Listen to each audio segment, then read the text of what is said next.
Bab 1090, menyanjung.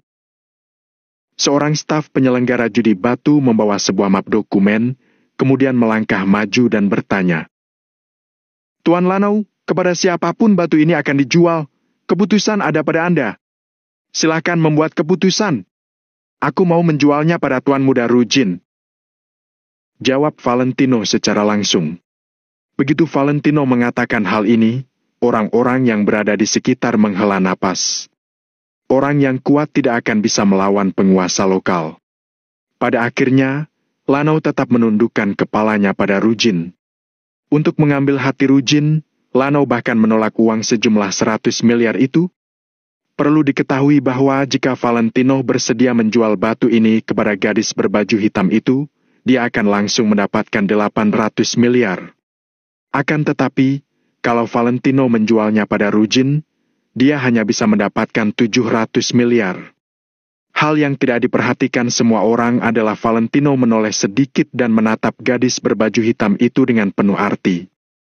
Gadis berbaju hitam itu menyipitkan mata, lalu menoleh ke samping dan mendengus dingin. Dia bergumam pada dirinya sendiri. "Dasar pengecut! Nona, orang itu menolak uang sejumlah 100 miliar demi mengambil hati Rujin. Dia tidak mengetahui identitas Anda. Kalau tidak, dia tidak akan berani berbuat seperti itu." Pria tua itu tersenyum tipis. "Aku hanya merasa sayang dengan giok itu." Gadis berbaju hitam menggelengkan kepalanya dengan perlahan. Awalnya, gadis berbaju hitam itu merasa bahwa Valentino sedikit berbeda. Sekarang, kesan baiknya terhadap Valentino hilang dalam sekejap. "Bocah, kamu jeli juga." Kristo tersenyum sambil mengangkat alisnya pada Valentino. Valentino tidak menjawab. Saat ini, dia melakukan transaksi dengan Rujin. Uang sejumlah 700 juta itu langsung sampai ke rekeningnya dalam sekejap mata. Walaupun 700 miliar itu sudah sampai di tangan, Addison malah menunjukkan ekspresi sedih, seolah-olah telah kehilangan kekasihnya. "Tuan Lanau, itu jenis serat emas. Astaga! Kalau Anda mau menjualnya, Anda juga harus menjualnya pada orang yang menawarkan harga 800 miliar. Kata Addison dengan wajah penuh penyesalan sambil menggertakkan giginya. "Aku tidak punya dendam apapun dengan kedua orang itu. Kenapa aku harus memberikannya pada mereka?" Valentino tersenyum penuh arti. Apa maksudnya?" Addison tertegun seketika. Maksud Valentino, dia menjual batu mentah giok itu pada Rujin karena punya dendam dengannya? "Tidak apa-apa. Ayo turun dulu."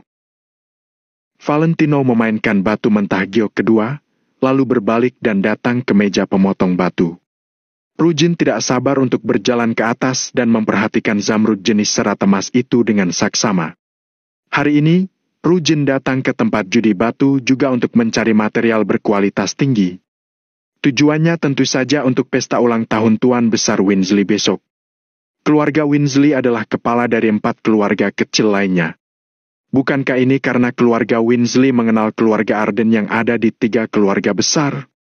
Kalau Rujin bisa menjalin hubungan yang baik dengan keluarga Winsley, dia bisa memiliki kesempatan untuk mengenal anggota keluarga Arden. Apa artinya uang sejumlah beberapa ratus miliar itu? "Apa Anda masih mau melanjutkan pemotongan, Tuan Muda Rujin?" tanya ahli pemotong batu. "Tentu saja mau." "Belah!" kata Rujin sembari melambaikan tangannya dengan cepat. Kalau giok sebesar ini dibelah dan bisa menghasilkan sepasang bola kesehatan untuk diberikan kepada Tuan Besar Winsley, Rujin pasti bisa mengambil hati pria tua itu. Ketika mendengar bahwa Rujin ingin melanjutkan untuk membelah batu, semua orang tertarik lagi. Bagaimanapun juga, giok jenis serat emas yang berukuran besar ini benar-benar sangat langka. Jadi, tidak ada seorang pun yang pergi. Mereka semua menunggu dengan mata terbuka lebar. Akan tetapi, Valentino malah menepuk-nepuk pundak Addison, kemudian berbalik dan berjalan ke area batu mentah giok di kejauhan. Dia bersiap untuk memilih lagi. Tuan Lanau, kita lihat dulu baru pergi." Siapa tahu itu batu berkualitas tinggi. Addison merasa sedikit enggan untuk pergi. Sekalipun itu batu berkualitas tinggi, itu sudah tidak ada hubungannya dengan kita. Batu itu sudah menjadi milik Rujin, kata Valentino dengan acuh tak acuh. Addison tertegun sejenak. Dia mendapat pencerahan dan juga terkesan dengan watak Valentino. Pemuda seperti Valentino yang mampu menerima dan merelakan sesuatu benar-benar langka di dunia ini. Saat ini, sebagian besar orang yang ada di dalam tempat judi batu berkumpul mengelilingi mesin pemotong batu dan bersiap untuk menunggu hasil pembelahan batu milik Rujin. Jadi, area batu mentah giok menjadi sangat kosong dan cocok untuk memilih batu dengan cermat. Apa kamu mengenal gadis berbaju hitam dan pria tua itu? Tanya Valentino sambil mengamati sebuah batu mentah giok yang ada di depan matanya. Pria tua itu sedikit familiar, tapi aku untuk sementara tidak bisa mengingatnya. Aku belum pernah melihat gadis itu dan juga belum pernah mendengar suaranya. Setelah mengatakan hal ini, Addison berbisik. Tuan Lano, sepertinya identitas kedua orang itu juga tidak biasa. Saya khawatir tindakan Anda ini menyinggung mereka. Setelah kedua orang itu mengetahuinya, mereka akan berterima kasih padaku. Valentino berkata dengan penuh percaya diri. Setelah itu, dia bergumam lagi. Kalau saja tuan besar keluargaku tidak membohongiku saat itu. Apa maksudnya? Addison kebingungan lagi. Addison selalu merasa bahwa Eki dan Ikinya tidak rendah. Tapi di depan Valentino, dia merasa otaknya tidak berfungsi. Tidak apa-apa. Beli materialnya dulu saja. Aku pasti akan mendapatkan batu berkualitas tinggi hari ini. Valentino mengamati batu mentah giok yang ada di depannya dengan santai. Addison tertegun sejenak. Dia menoleh dan melihat pria tua dan gadis muda yang berpakaian hitam itu. Kemudian, dia menggeleng-gelengkan kepala dan tidak berbicara lagi. Saat ini, gadis berbaju hitam dan pria tua itu benar-benar merasa sedikit tidak senang. Menurut penawaran normal, batu itu seharusnya menjadi milik mereka. Akan tetapi, demi mengambil hati Rujin, Lano langsung menjual batu itu pada Rujin dengan harga yang lebih rendah. Bagaimana mungkin mereka terima dengan hal ini? Gadis berbaju hitam itu mendengus dingin. Tidak masalah kehilangan sepotong batu giok, tapi cara mengambil hati seperti itu membuatku muak. Nona, kenapa suasana hati Anda harus terpengaruh dengan orang yang tidak penting? Pria tua itu tersenyum tipis. Gadis berbaju hitam itu bergerak, tapi tidak mengatakan apapun. Dia melihat ke atas meja. Gadis berbaju hitam itu ingin melihat apakah Rujin bisa mendapatkan giok berkualitas tinggi atau tidak. Sekarang, kualitas giok ini sudah dipastikan. Gadis itu hanya ingin melihat seberapa besar batu yang bisa Rujin dapatkan. Potong dari samping. Belah dengan hati-hati, jangan sampai menggores giok itu. Kami mau yang utuh. Mau yang utuh. Apa kamu mengerti? Kristo memberi instruksi dengan menggerakkan tangannya di samping ahli pemotong batu. Ahli pemotong batu tidak punya waktu untuk marah pada saat ini. Membelah giok jenis serat emas berkualitas tinggi seperti ini memang harus hati-hati. Tekstur giok sangat rapuh. Begitu tidak hati-hati, giok ini akan retak. Kalau sudah seperti itu, baik harga maupun keindahannya akan berkurang drastis. Rujin ragu dengan identitasnya sendiri. Dia tampak tidak begitu cemas dari luar, tapi tangannya bergetar tanpa dia sadari. Orang-orang yang lainnya juga merasa gugup. Mereka sangat gelisah. Bagaimanapun juga, batu mentah giok ini adalah material yang bernilai 700 miliar. Batu ini adalah giok jenis serat emas berkualitas tinggi. Kalau ukurannya cukup besar, harganya akan bernilai lebih dari 1 triliun. Bagi para miliarder kota makmur, merogoh kocek ratusan miliar untuk mengoleksi sebuah giok langka di dunia adalah hal yang normal. Bagi miliarder kota makmur, mereka punya uang, mereka hanya takut tidak memiliki barang yang bagus. Sudah yakin mau membelahnya dari sini? Ahli pemotong batu itu juga merasa sedikit gugup. Kristo tidak berani berbicara. Dia menoleh ke arah Rujin. Rujin melirik ke arah pisau. Dia menggertakkan giginya dan berkata, "Belah! Shoot! Wung, wung, wung!" Mesin pemotong batu langsung menyala dan mata pisau pun berputar dengan cepat. Pendingin juga dihidupkan. Bab 1091, rugi. Roda pemotong yang tajam perlahan-lahan menurunkan pisau dan pada saat yang bersamaan, ratusan orang di sekitar merasa sangat gugup. Detak jantung Rujin dan Kritso tiba-tiba juga meningkat pesat. Ketika roda pemotong menyentuh batu, muncul gemericik bunga api, kemudian suhunya diturunkan oleh cairan pendingin dan bunga api itu pun menghilang. Kerikil batu yang dipotong juga tersapu oleh cairan pendingin sehingga pemandangan di bawah pisau ini dapat dilihat dengan jelas oleh semua orang. Ada warna hijau. Ada warna hijau lagi. Astaga, ternyata ini barang bagus. Setiap potongannya menghasilkan jadeite. Ih! Biasanya, nilai bahan-bahan ini pasti berlipat ganda. Melihat warna hijau itu, semua orang terkejut. Rujin yang tadinya gugup, akhirnya perlahan-lahan kembali tenang. Setelah semua hal yang tidak berjalan baik hari ini, akhirnya ada juga yang membuatnya merasa senang. Ahli pemotong batu memegang batu itu, menghentikan tindakan pemotongan untuk sementara, lalu mengamati arah jalur giok di dalamnya. Oh, Tuan Lanau, kita ternyata benar-benar rugi lagi. Potongan ini menghasilkan jadeite lagi. Addison menarik kembali pandangannya sambil memukul pahanya. Dia terlihat sangat menyesal.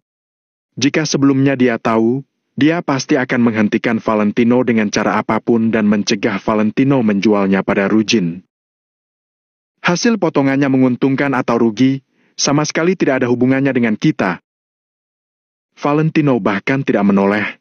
Dia memperhatikan sepotong batu mentah di tangannya dengan saksama. Addison benar-benar tidak bisa berkata-kata kepada Valentino. Dia merasa bahwa pikiran Valentino tidak dapat ditafsirkan dengan akal sehat. Oke, aku tidak peduli lagi.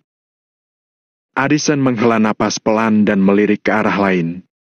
Dia tidak melihat kondisi di tempat pemotongan batu lagi. Pada saat yang sama, setelah menilai pola pemotongan dengan hati-hati, ahli pemotong batu itu memotongnya ke bawah lagi. Warna hijau itu semakin besar dan membesar, barang yang luar biasa. Pasti lebih dari 700 miliar. Seru seseorang. Ternyata, saat ahli pemotong batu itu memotong batunya lagi, kali ini warna hijau jadeite-nya bahkan lebih mencolok. Warna hijau yang tiada tandingannya, seperti mata air yang jernih. Hahaha, Tuan Muda Rujin, saya benar, kan? Kali ini pasti untung, kata Kristo sambil tertawa. Rujin juga sangat senang sekarang, jadi dia mengangguk pelan. Asal dia pulang dengan membawa jadeite jenis serat emas, dia pasti akan dipuji oleh keluarga. Saat Kristo melihat persetujuan Rujin, dia jadi lebih heboh. Dia berbalik untuk melihat Valentino yang berdiri di kejauhan dan berteriak. Lanau bodoh, kamu kalah. Haha, kamu kalah. Seolah asalkan bisa merendahkan Valentino, Kristo merasa sangat bersemangat. Faktanya memang demikian. Bisa membuat Valentino kehilangan begitu banyak uang, benar-benar membuat Kristo merasa sangat senang. Namun, Valentino tidak memedulikan Kristo, dia tetap memperhatikan batu mentah di depannya dengan sangat serius.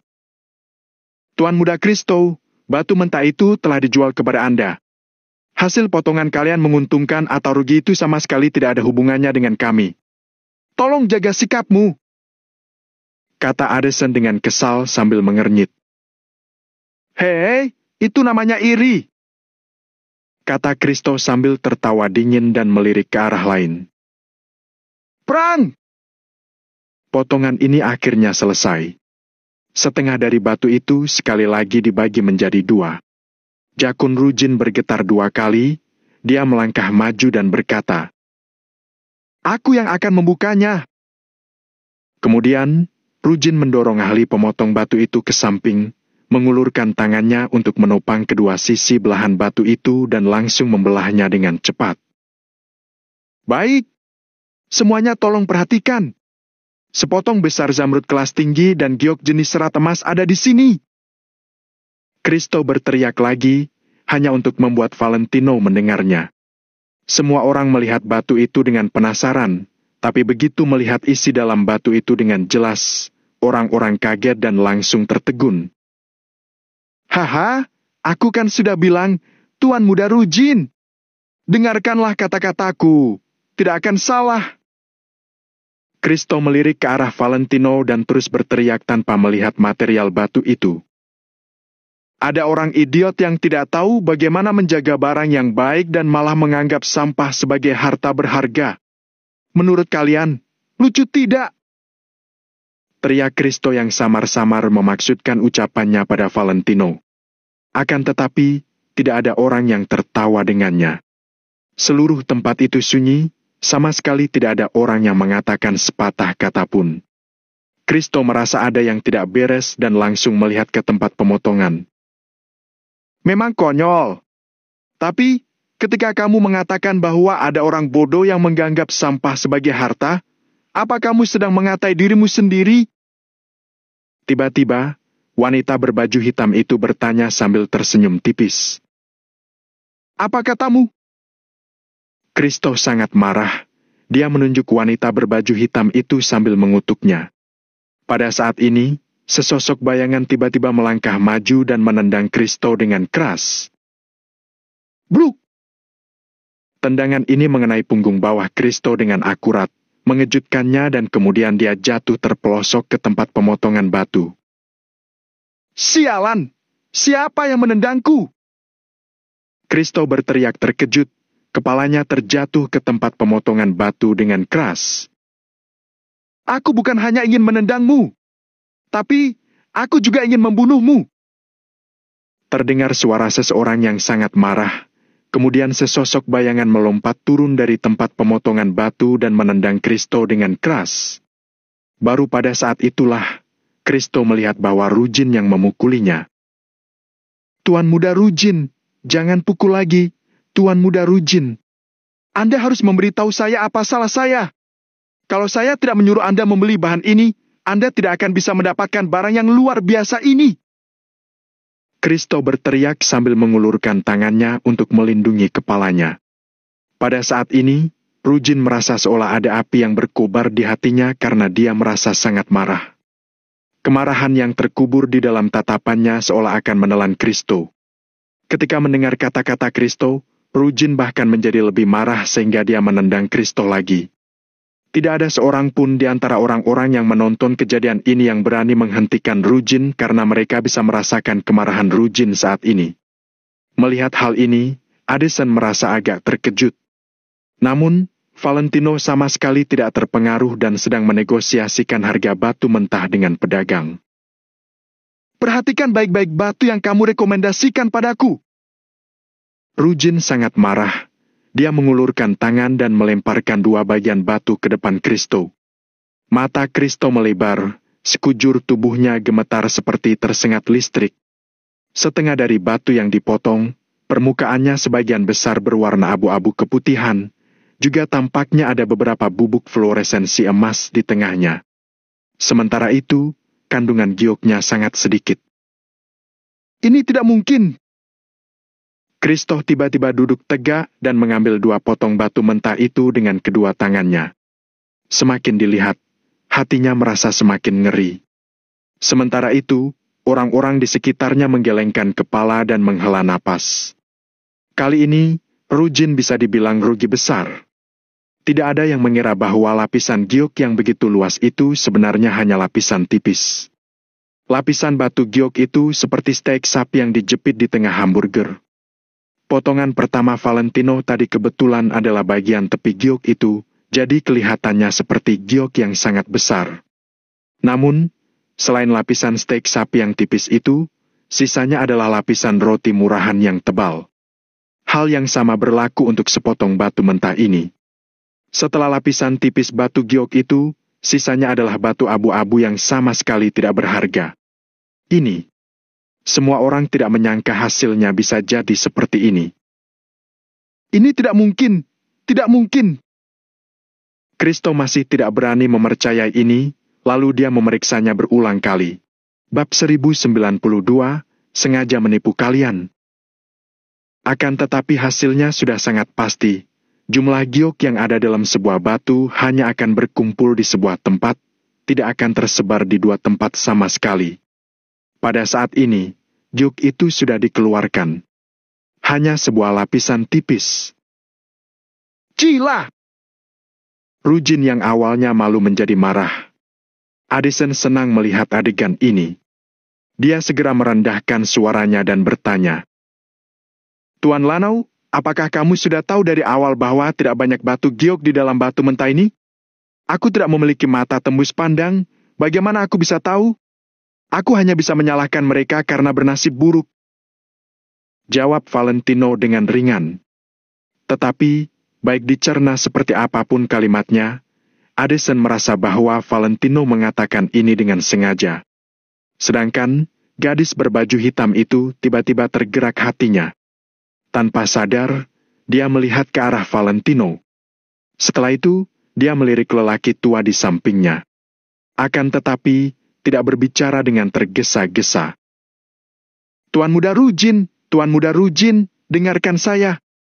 Tidak ada batu giok di separuh batu ini, bukan berarti tidak ada juga di separuh bagian lainnya. Kristo terburu-buru menghentikan Rujin dan berkata, sebelum Valentino memotong batu menjadi dua bagian, Rujin hanya memotong setengahnya. Akan tetapi, masih ada setengahnya lagi di sana. Namun, Rujin sangat marah. Dia sangat marah ketika mendengar Kristo berbicara barusan, sampai-sampai rasanya dia ingin memotong lidah Kristo. Tuan Muda Rujin, Anda harus percaya pada saya, kita masih memiliki kesempatan. Kristo bersikeras pada semua yang dia katakan. Hei, kalau tidak sampai tersudut, tidak tahu berpaling. Valentino mencibir dan berkata, kalau batu itu dijual dan ada yang ingin mencoba membelinya, maka mereka masih bisa menekan kerugian. Tapi kalau mereka memotongnya lagi di tempat pemotongan batu, maka mereka rugi besar. Kata Valentino dengan percaya diri. Mendengar kata-kata Valentino, Addison semakin yakin bahwa Valentino pasti sudah mengetahui kandungan batu giok dari batu mentah ini sebelumnya. Jadi, dia sengaja menipu Rujin dan Kristo. Akan tetapi, hal semacam ini tidak boleh sembarang dibicarakan. Rujin ragu-ragu sejenak, hatinya juga tidak rela. Dia segera meminta ahli pemotong batu untuk memotong separuh batu lainnya. Kemudian, setelah separuh lainnya dipotong, Rujin tidak bisa menahan diri untuk menangkap Kristo dan memukulinya lagi.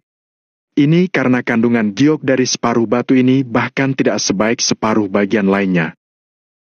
Tuan Muda Rujin, saya salah. Kita masih mendapat batu jenis serat emas. Ini adalah batu jenis serat emas berkualitas tinggi. Kristo berteriak keras-keras.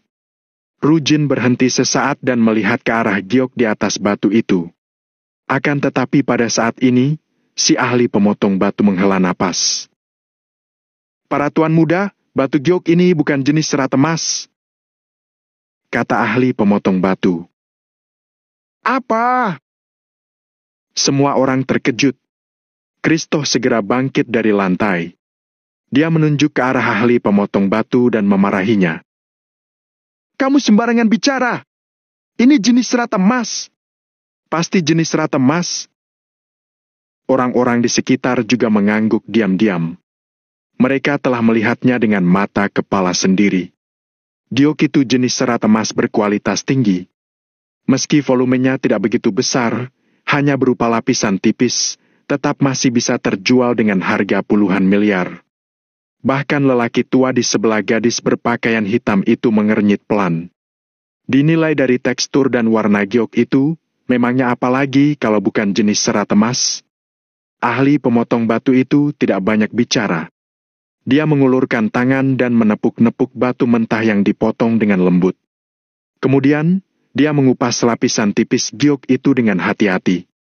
Permukaan batu tempat giok yang awalnya menempel juga terbuka sepenuhnya. Adapun giok di tangan ahli pemotong batu itu terlihat sangat jelas, tetapi serat emas di dalamnya telah menghilang. Beberapa orang tidak percaya. Jadi, mereka segera mengambil senter yang sinarnya kuat dan menyinari giok itu. Barulah kemudian, mereka terkejut saat menemukan bahwa serat emas yang dilihat sebelumnya telah menghilang. Bagaimana mungkin? Bagaimana dengan serat emas yang kita lihat sebelumnya? Seseorang berseru. Ahli pemotong batu itu mengulurkan tangan dan menepuk-nepuk batu di tangannya. Dia memberi isyarat kepada semua orang untuk melihat. Mereka melihat ada serat-serat emas yang menjulang di dalam batu, yang dibiaskan oleh cahaya senter yang kuat, sehingga semua orang dapat melihatnya dengan jelas. Aku mengerti. Karena giok memiliki tekstur yang jernih, serat emas yang kita lihat sebelumnya sebenarnya adalah mineral emas di batu yang kita lihat melalui giok. Gila, kalau kita tidak melihat sedalam ini, kita semua akan salah. Mendengar obrolan orang-orang di sekitarnya, ekspresi Rujin berubah lagi. Jika itu adalah jenis serat emas, bahkan meskipun isi giok itu sedikit, tetap bernilai puluhan miliar. Akan tetapi sekarang setelah serat emas dilepas, batu ini hanya sepotong giok biasa. Tidak peduli seberapa bagus kualitasnya, sulit untuk bisa bernilai puluhan miliar, paling banyak juga hanya terlihat seperti beberapa miliar saja. Apa yang awalnya dianggap bernilai 5 atau 600 miliar hanya dapat bernilai beberapa miliar saja saat ini. Hal ini membuat hati Rujin merasa jijik, seolah dia habis memakan lalat. Lano! Pasti Lano yang sengaja menipu kita. Tuan Muda Rujin, Anda harus membalas dendam. Kristo takut Rujin akan memukulnya lagi dengan marah. Dia segera menyalahkan Valentino. Benar saja, Rujin menatap Valentino dengan dingin. Tatapannya berkilat garang. Bahkan jika tidak ada hal seperti ini terjadi, dia tetap tidak akan membiarkan Valentino pergi. Hanya karena Valentino berani menantangnya di depan begitu banyak orang, dia tidak akan membiarkan Valentino pergi dengan mudah. Tuan Muda Rujin, Lano pasti sudah tahu sebelumnya bahwa tidak banyak kandungan giok di batu mentah ini. Jadi, dia sengaja menjualnya kepada kita hanya untuk mencuri uang kita. Kata Kristo dengan serius. Akan tetapi, orang-orang di sekitar tidak setuju. Berapa banyak kandungan giok ini? Jangan bilang dilihat dengan mata telanjang. Bahkan jika diuji secara profesional oleh mesin pun, takutnya tetap sulit diputuskan. Kalau tidak, siapa yang akan bertaruh dalam bidang ini? Bukankah semuanya bisa diuji dengan mesin, lalu langsung dibelah? Selain itu, sepotong batu mentah ini dibeli oleh Rujin dan yang lainnya secara paksa. Akan tetapi, mereka malah mengancam Valentino dengan kata-kata kasar. Sekarang mereka merugi sendiri, tapi malah menyalahkan Valentino. Kristo ini jelas sedang sembarangan membuat masalah. Orang-orang yang menonton kejadian ini tidak bodoh. Semuanya bisa menimbang sendiri di dalam hati, hanya saja mereka tidak mengatakannya. Lano, apakah kamu berani mengakuinya? Kamu pasti sudah tahu sebelumnya. Kristo menunjuk Valentino dan memakinya. Semua orang tidak berbicara, tetapi menoleh serempak dan menatap Valentino. Beberapa orang berpikir dalam hati mereka, jika Lano benar-benar sudah melihatnya sebelumnya, maka seberapa mengerikan kemampuan penglihatannya. Pada saat ini, Valentino baru saja meletakkan sepotong batu mentah, seolah-olah dia sama sekali tidak peduli dengan urusan di sini. Mendengar teriakan Kristo, dia perlahan berbalik. Apakah aku pernah memaksamu untuk membeli bahan ini? Valentino bertanya dengan santai. Kristo tertegun sejenak. Dia segera kehilangan kata-kata. Pernahkah aku mengatakan bahwa akan ada jenis serat emas berkualitas tinggi yang akan dihasilkan dari batu mentah ini? Valentino bertanya lagi sambil menyipitkan mata. Kristo tertegun lagi. Dia masih tidak dapat menemukan kata-kata untuk membantahnya. Kamu yang terus mengancamku. Kamu yang bilang kalau aku tidak menjualnya kepadamu, aku tidak akan bisa bertahan di kota makmur. Kami hanya orang biasa, mana mungkin berani memprovokasi kalian, para orang hebat. Kami hanya bisa menahan kesedihan karena kehilangan harga tinggi 800 miliar yang dibuka wanita cantik itu, lalu menjualnya kepada kalian dengan kerugian sebesar 100 miliar. Sekarang begitu kalian merugi, Kalian malah menyalahkanku.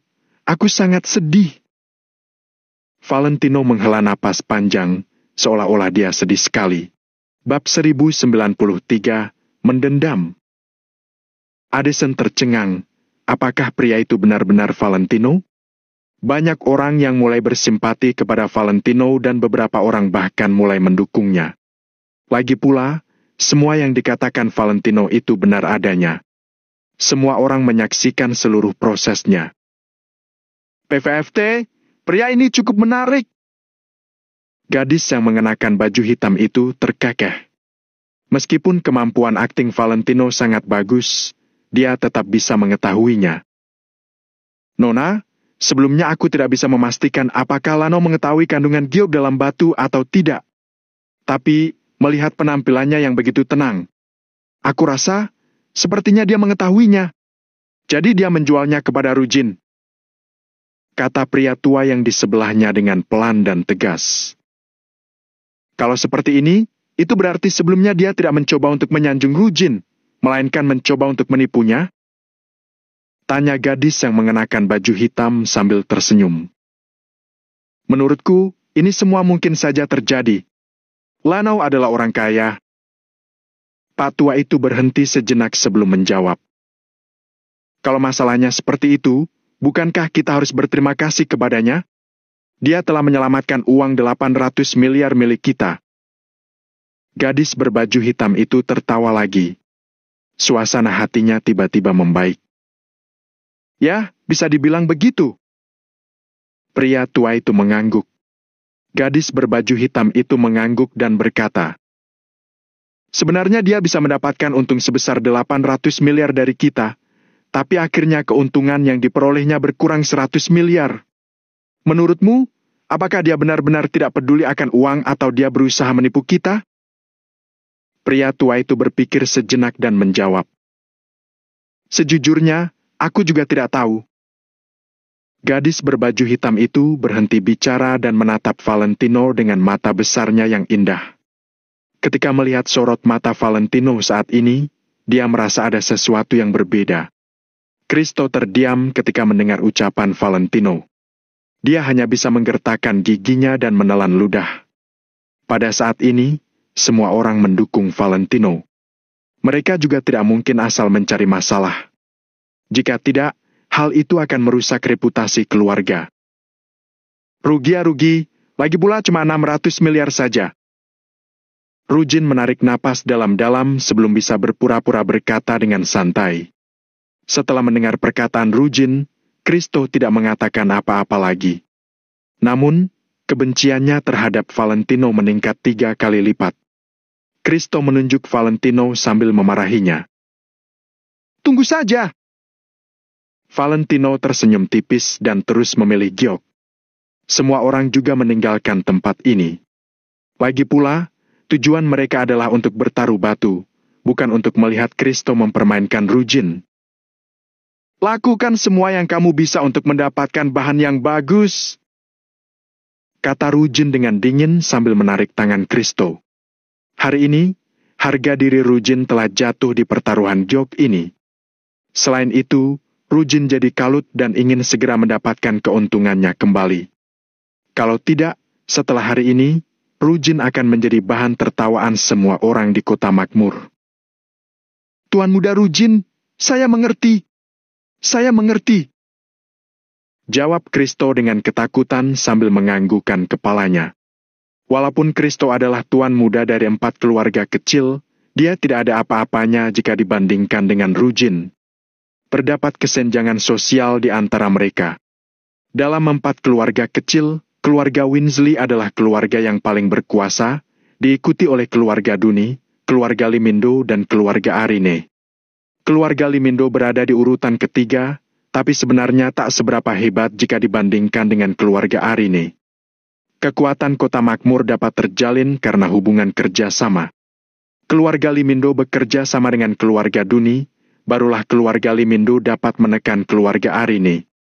Namun, dalam hal kekuatan pribadi, keluarga Limindo tidak sekuat keluarga Arine. Oleh karena itu, keberadaan keluarga Duni sangat berarti bagi keluarga Limindo. Hal ini juga membuat keberadaan Kristo seperti anjing di hadapan rujin. Semua orang bubar dan mulai mencari batu mentah yang mereka inginkan.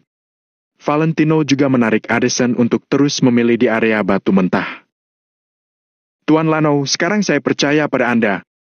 Serius? Bagaimana Anda melakukannya?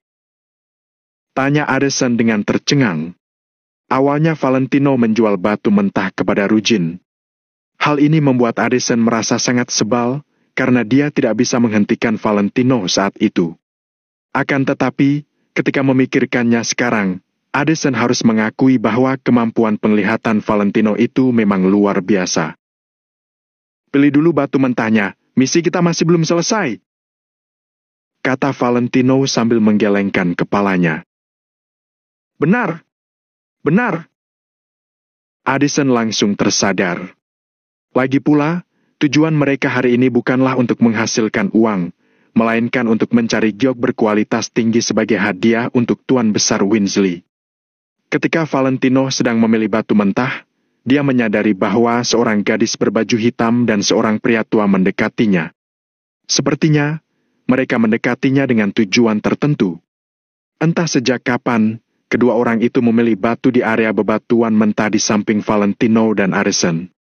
Valentino mengerutkan kening dan mengajak Addison pergi ke tempat lain. Akan tetapi, tidak lama kemudian, gadis berbaju hitam dan pria tua itu mengikuti mereka, lalu berdiri di samping mereka. Valentino berpindah tempat berkali-kali, tapi mereka tetap mengikutinya. Sungguh menarik. Valentino tersenyum tipis dan tidak memedulikan kedua orang itu lagi. Dia fokus memilih bahan baku yang dia butuhkan. Tidak lama kemudian, Addison membawa 2 batu mentah di tangannya. Sementara itu, batu kecil yang dihadiahkan pedagang batu mentah padanya saat memilih bebatuan pada pertama kali juga terus dipegang olehnya. Terus terdengar suara dari arah tempat pemotongan batu. Ada orang yang untung terus setiap batunya dibelah, tapi ada juga yang merugi setiap kali batunya dibelah. Hal ini adalah hal yang normal. Akan tetapi, proses pembelahan batu memiliki pesona yang luar biasa dan membuat banyak orang terpesona. Valentino melirik batu mentah yang ada di tangan Addison dan berkata, "Ayo kita pergi. Kita beli 2 batu ini saja dulu. Kalau tidak ada yang kualitasnya bagus, kita cari lagi nanti." Melihat Valentino pergi, pria tua itu akhirnya kehilangan kesabaran. "Nak, permisi," kata pria tua itu sambil tersenyum. Dia menghentikan Valentino. "Ada yang bisa kubantu?" Tanya Valentino datar. "Begini, berkat apa yang kamu lakukan tadi, kami bisa menghemat uang sebesar 800 miliar. Kata pria tua itu sambil memberi hormat. Valentino mengangguk, lalu melihat gadis berbaju hitam yang ada di sebelahnya. Wanita berbaju hitam itu sepertinya sangat arogan dan tidak berniat untuk berbicara dengan Valentino. Dia sedang memilih batu sendirian di samping. "Tidak perlu berterima kasih. Aku hanya ingin menjualnya kepada rujin," kata Valentino datar. Setelah mengatakan ini, Valentino pun pergi dengan Addison. "Nak, tunggu sebentar. Aku memiliki permintaan." Pria tua itu menghentikan Valentino lagi. "Katakanlah," jawab Valentino sambil menghentikan langkahnya. "Nak, kamu sangat pandai dalam memilih batu mentah. Jadi aku ingin meminta bantuanmu untuk memilihkan batu mentah untukku," kata pria tua itu dengan malu-malu. Valentino melirik pria tua itu. Dia tidak segera menyanggupi permohonannya. Valentino tidak mengenal pria tua itu, mereka hanya bertemu secara kebetulan. Pria tua itu bahkan tidak menyebutkan namanya. Lagi pula, pria tua itu tidak meminta bantuan Valentino. Bukankah ini sama saja dia menanggap Valentino sebagai pelayan? Pria tua itu terdiam sejenak, lalu dia melanjutkan kata-katanya. "Tentu saja, aku akan membayarmu. Apakah batu mentah itu membuatku untung atau tidak, aku tetap akan membayarmu seharga 200 miliar. Ketika mendengar hal ini, Valentino jadi tertarik. Lagi pula, tidak ada seorang pun yang akan keberatan jika uangnya bertambah banyak. Bab 1094, Penipuan? Meskipun seseorang kaya sekali, tetap tidak mungkin mengacuhkan uang 200 miliar, begitu juga dengan Valentino. Dengan 200 miliar ini, bahkan jika digunakan untuk membeli peralatan untuk Chris, uang tersebut masih dapat meningkatkan kekuatan asosiasi Maple Pavilion. Perasaan di dalam hati Valentino bercampur aduk. Ternyata, benar-benar ada banyak orang kaya di kota makmur. Hanya karena menduga Valentino berkemampuan menilai batu mentah, sudah ada yang bersedia memberikan 200 miliar. Ini bukan hal yang bisa dilakukan orang biasa. Bukan hanya murah hati, ini namanya terlalu murah hati. 200 miliar, ya. Valentino menghela napas panjang. Nak Tino, tidak apa-apa, harganya bisa kita bicarakan lagi. 400 miliar. Bagaimana menurutmu kalau 400 miliar? Pak tua itu segera menambah nominal uangnya. 400 miliar? Valentino dan Addison tercengang pada saat yang sama. Orang tua ini berani juga, ya?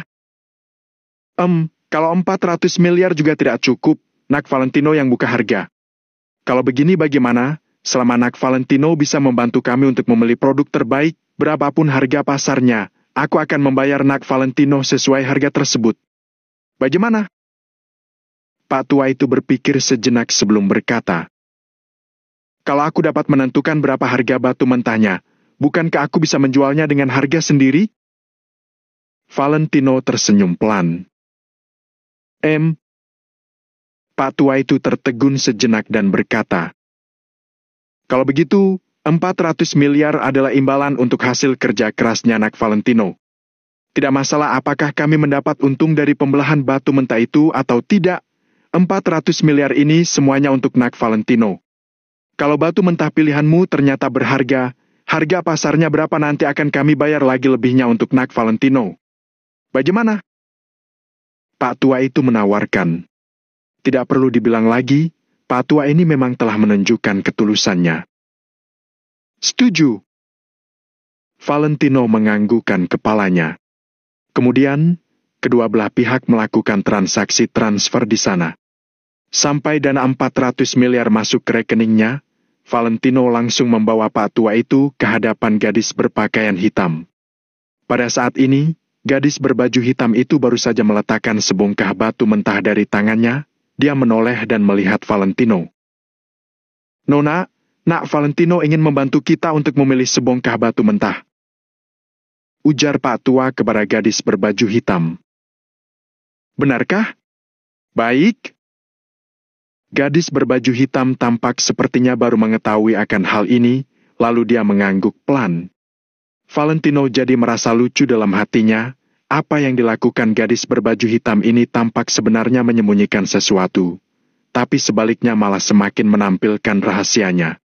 Jika gadis tersebut tidak menyetujui kesepakatan tadi, sedangkan Pak tua tersebut hanyalah bawahannya, mana berani Pak tua itu menghabiskan 400 miliar seenaknya? Namun, Valentino terlalu malas untuk mencari tahu, dia mengambil sebongkah batu mentah yang baru saja diletakkan oleh gadis berbaju hitam itu dengan mudahnya. Aku sudah melihat batu mentah ini, tapi kualitasnya tidak bagus. Gadis berbaju hitam itu berkata dengan datar. Oh, kamu sudah melihatnya? Kalau begitu, yang ini saja. Ucap Valentino dengan pelan sambil menyerahkannya kepada Pak tua itu. Hah? Addison, Pak tua dan gadis berbaju hitam itu tercengang pada saat yang bersamaan. Tidak disangka, Valentino malah memilih dengan sebegitu santainya. Apa pilihannya ini bagus? Sepertinya 400 miliar ini terlalu mudah untuk didapatkan, bukan? Bahkan wajah Addison pun terlihat sedikit canggung. Dia berpikir bahwa Valentino telah menerima uang dari mereka. Bagaimanapun setidaknya dia semestinya berpura-pura menunjukkan betapa sulitnya memilih batu mentah yang bagus, bukan? Memilih sebongkah batu dengan asal-asalan, lalu selesai. Aku sudah bilang, batu mentah ini warnanya tidak bagus, begitu pula dengan kualitasnya. Peluang batu mentah ini mengandung batu berharga sangat kecil, bahkan hampir tidak ada. Gadis berbaju hitam itu sedikit mengernyit. Yang kamu katakan tidak salah. Tapi ada jadeite jenis serat emas di dalamnya. Valentino tersenyum, lalu dia berpikir sejenak dan berkata, "Percaya atau tidak terserah kalian, tapi pekerjaanku telah selesai."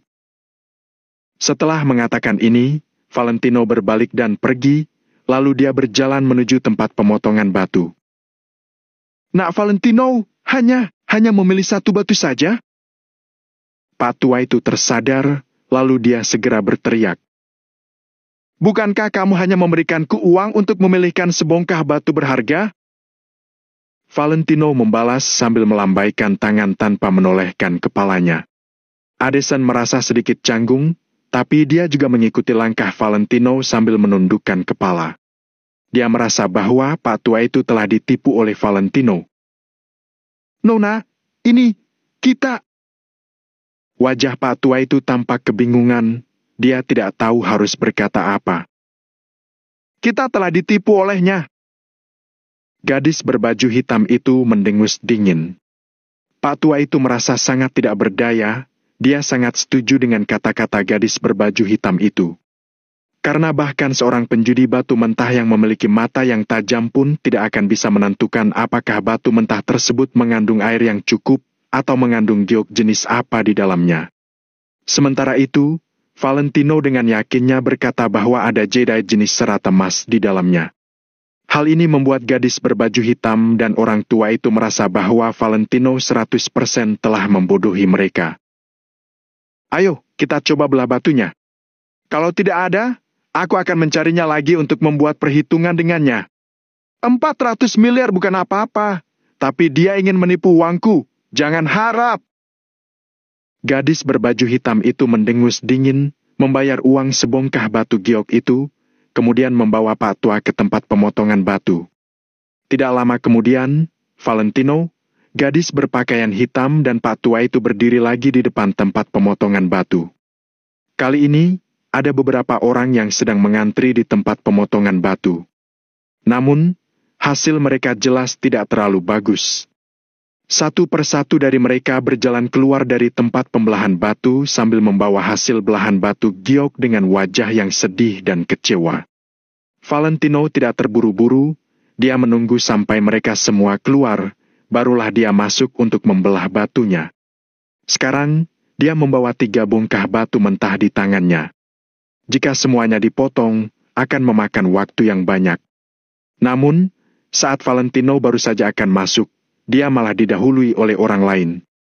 Dia melihat lelaki tua itu menyuruh orang dengan instruksi dari gadis berbaju hitam masuk duluan membawa batu mentah itu ke tempat pemotongan batu. Valentino juga tidak bermaksud untuk berselisih dengan mereka. Dia segera menghentikan langkahnya dan menunggu dengan tenang di luar tempat pembelahan batu. Pak tua itu terlihat sangat tenang, tapi sebenarnya dia tidak terlalu berharap. Pasti ini karena perkataan Valentino sebelumnya yang terlalu yakin, sedangkan di dalam industri perjudian batu giok, semakin yakin seseorang, maka semakin besar kemungkinan bahwa orang tersebut adalah penipu. Dari dulu tidak ada yang namanya ada yang bisa 100% berhasil dalam menebak giok kelas tinggi. "Bos, mau bagaimana memotongnya?" Ahli pemotong batu bertanya. Pak tua itu tanpa sadar menoleh ke arah Valentino. Tetapi Valentino tidak berniat memberinya saran. Dia malah membisikkan sesuatu kepada Addison. "Kalau begitu potong sama rata saja." Pak tua itu memutuskan. Dia memang sudah tidak berharap banyak, hanya saja dia baru menghabiskan 400 miliar. Jika tidak dipotong, pasti rasanya kurang rela. Ahli pemotong batu mengangguk, lalu mengatur mesin pemotong batu dan bersiap untuk memotong batu giok tersebut. Lalu selama proses pemotongan, Kristo dan Rujin juga datang ke sana. Juga ada seorang pendamping yang tangannya sedang mendorong gerobak kecil. Di dalam gerobak kecil tersebut penuh dengan 7-8 bongkah batu mentah, jelas ini semua dibeli oleh Rujin. Pria yang rakus. Valentino melirik sekilas, lalu memalingkan pandangannya. Tampaknya, Rujin dan Kristo bersiap untuk menang dengan jumlah. Semakin banyak batu mentah mereka, tentu saja semakin besar peluang untuk mendapatkan batu yang bagus. Lihat apa kamu? Aku akan mendapatkan jadeite jenis serat emas untuk diperlihatkan padamu nanti. Kristo memelototi Valentino. Dia sekarang sangat membenci Valentino, seolah Valentino telah merebut istrinya. Jika bukan karena Valentino, Rujin juga tidak akan memukul Kristo di hadapan begitu banyak orang. Valentino mencibir dingin, lalu dia mengalihkan pandangannya dan melihat ke arah tempat pemotongan batu. Bab 1095, jenis serat emas yang sebenarnya. Saat ini, ahli pemotong batu itu telah membelah sepotong batu mentah berukuran mangkuk. Begitu orang-orang melihat ke arah itu, yang terlihat hanyalah warna abu-abu keputihan, sama sekali tidak ada warna hijaunya. Gadis berbaju hitam itu mendengus dingin, sejak awal dia sudah menebak hasilnya. Berani sekali mengatakan bahwa batu ini jenis serat emas.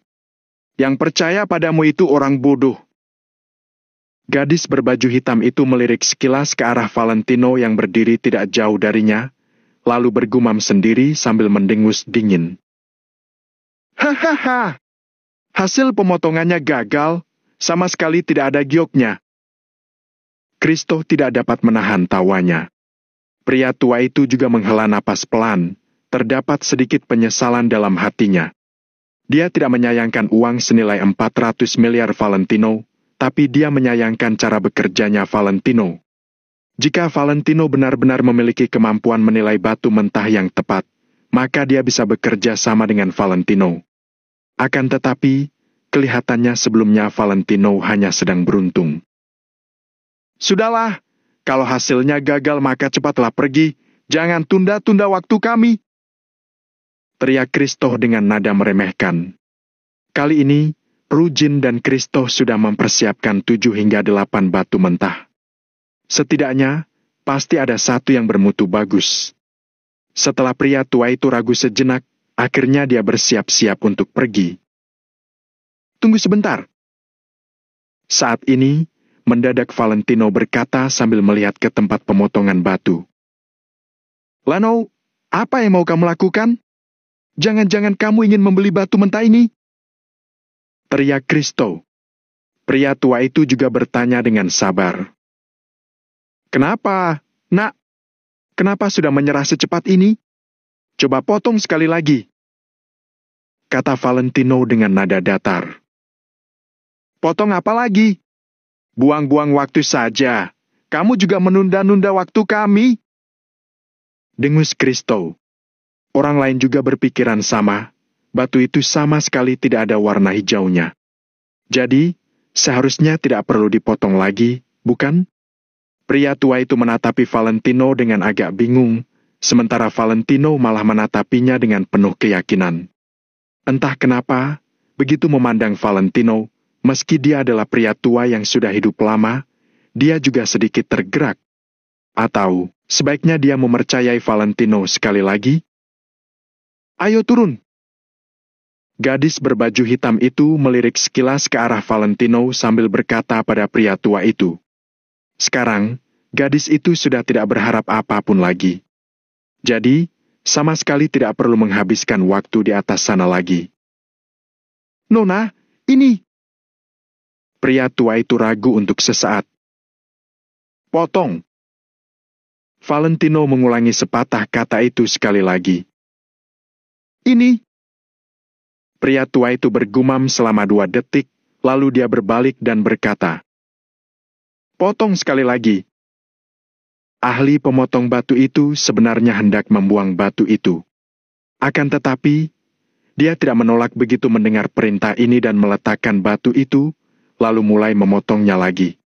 Kali ini, ahli pemotong batu itu memotong dengan cepat.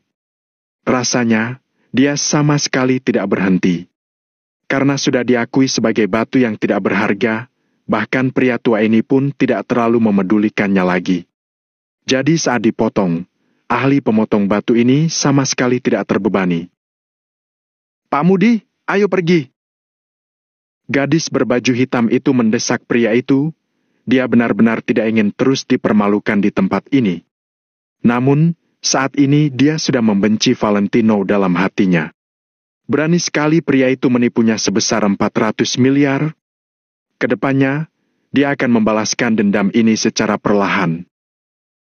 Baiklah.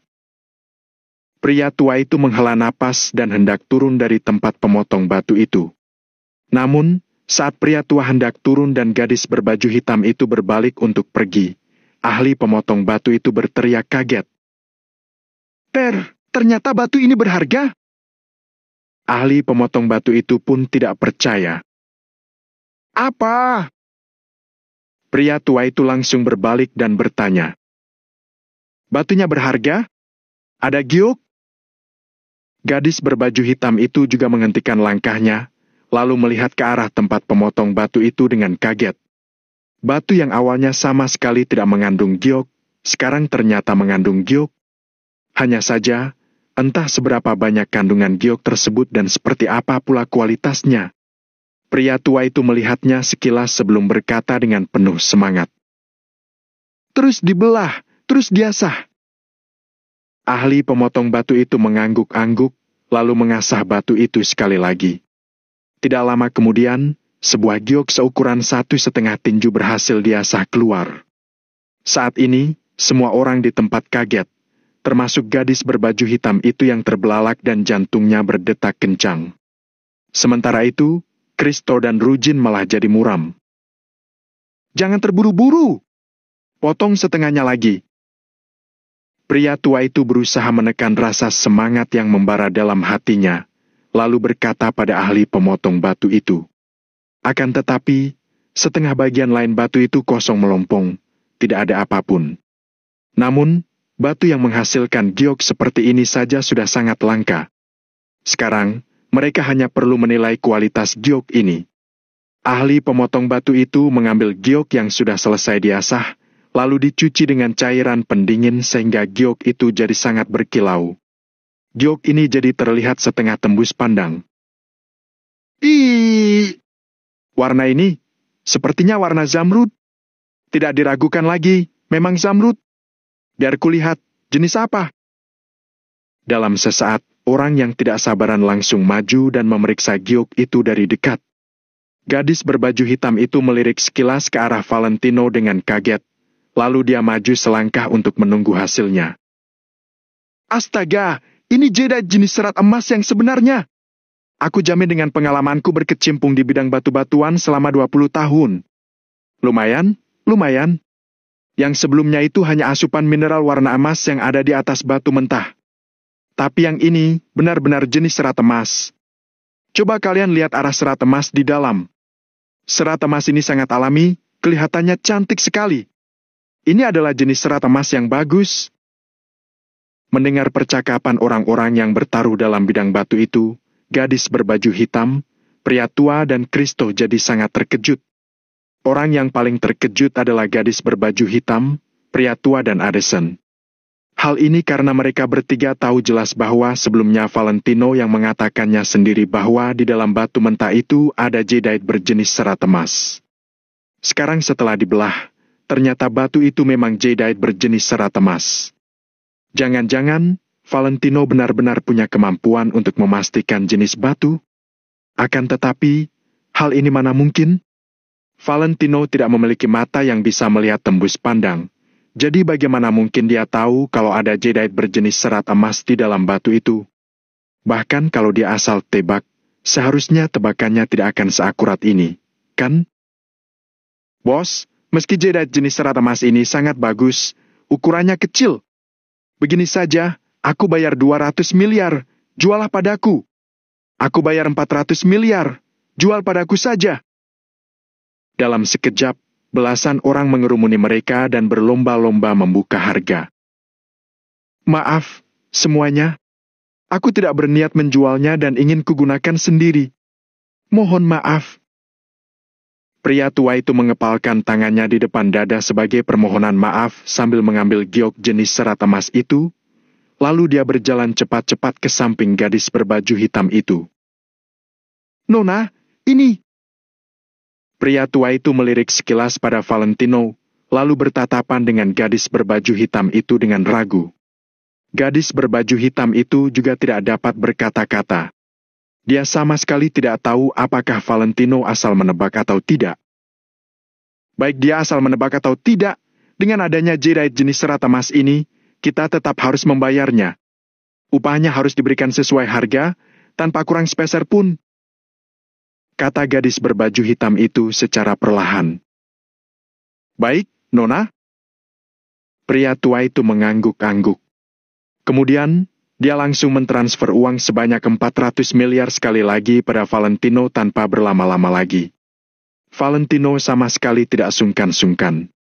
Hal ini sudah mereka janjikan sebelumnya.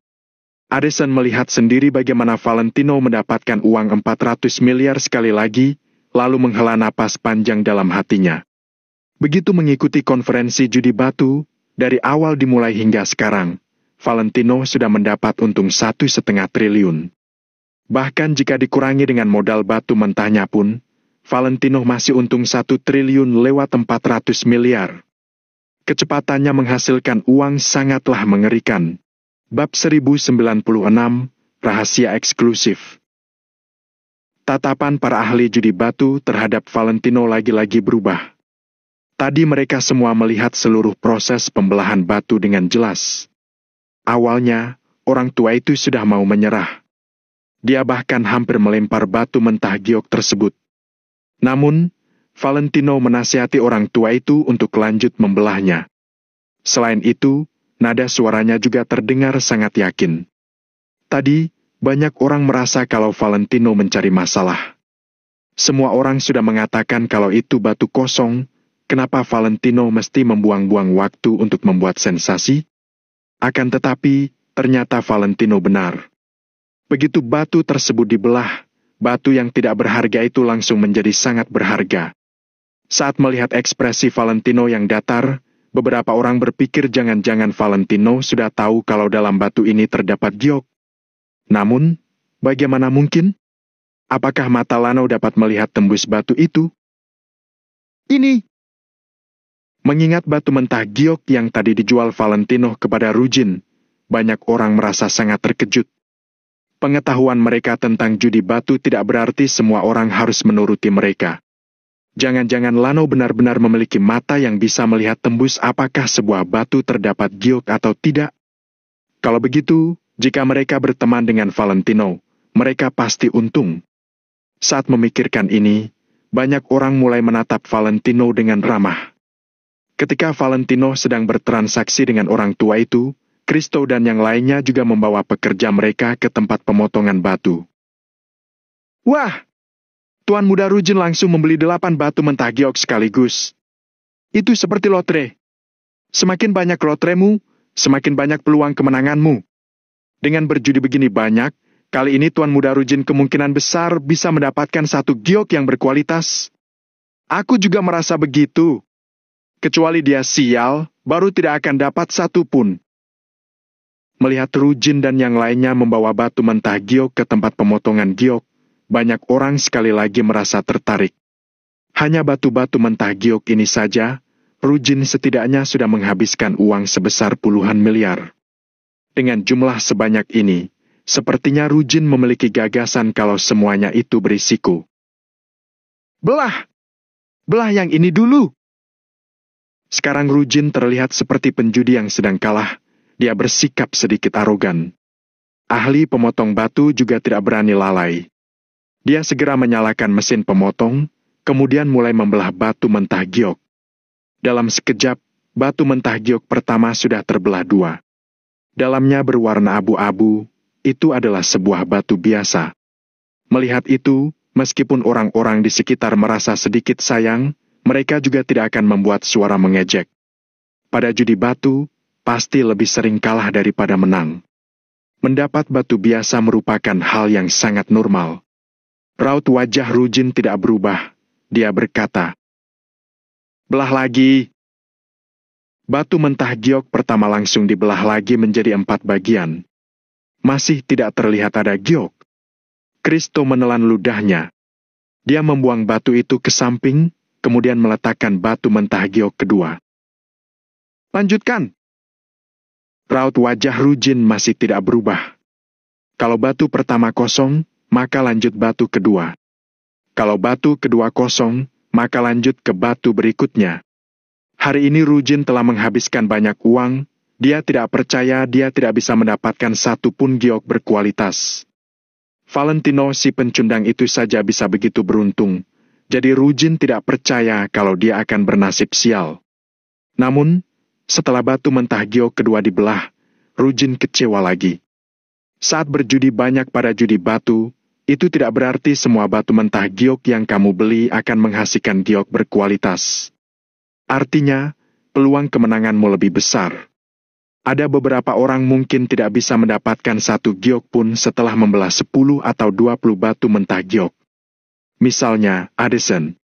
Di judi batu, dia sudah membelah lebih dari 30 batu, tapi dia tidak mendapatkan satu giok berkualitas pun.